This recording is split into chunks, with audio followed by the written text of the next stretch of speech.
नमस्कार,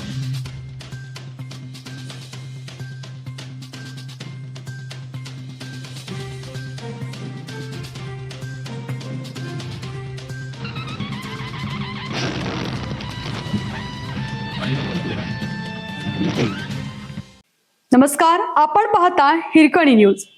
हिरकणी न्यूज प्रत्येक क्षण ताज्या घडामोडी आणि महत्त्वाच्या प्रत्येक बातमीसाठी नेहमीच. गरज नसताना शक्तीपीठाचा घाट, राजू शेट्टींचा आरोप.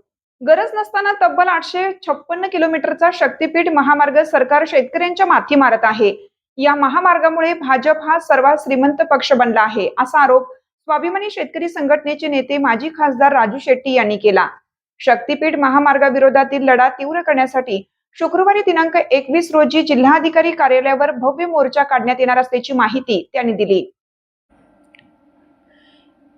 यावेळी आमदार जयंत पाटील, धनाजी गुरव, संदीप राजोबा, बी.जी. पाटील यांच्यासह संघटनेचे पदाधिकारी उपस्थित होते.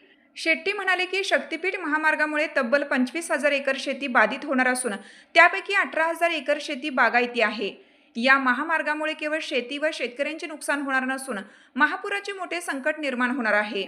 महापुरामुळे मोठ्या प्रमाणात शेती बाधित होणार आहे. सांगली जिल्ह्यात खानापूर तालुक्यात 615 एकर, कडेगाव 882, पलूस 582 आणि वाळवा तालुक्यात 973 एकर असे एकूण 3,052 एकर क्षेत्र महामार्गासाठी बाधित होणार आहे. या महामार्गाची कोणतीही आवश्यकता नसताना त्यावरील खर्च 10,000 कोटी रुपयांवर गेला आहे. शक्तीपीठ विरोधातील आमची लढाई सुरूच राहणार आहे.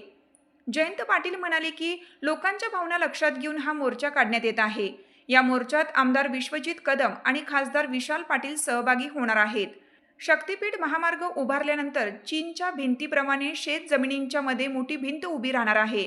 त्यामुळे शेतकऱ्यांनी कष्टाने सुपीक केलेल्या आणि मुबलक पाण्याची उपलब्धता असलेल्या जमिनी महामार्गासाठी घेणे टाळले पाहिजे. सामान्य नागरिक, व्यावसायिक, व्यापारी, उद्योजक यांना सुद्धा मोठा फटका बसणार असल्याने शक्तीपीठ रद्द होणे हे सर्वांच्याच हिताचे आहे.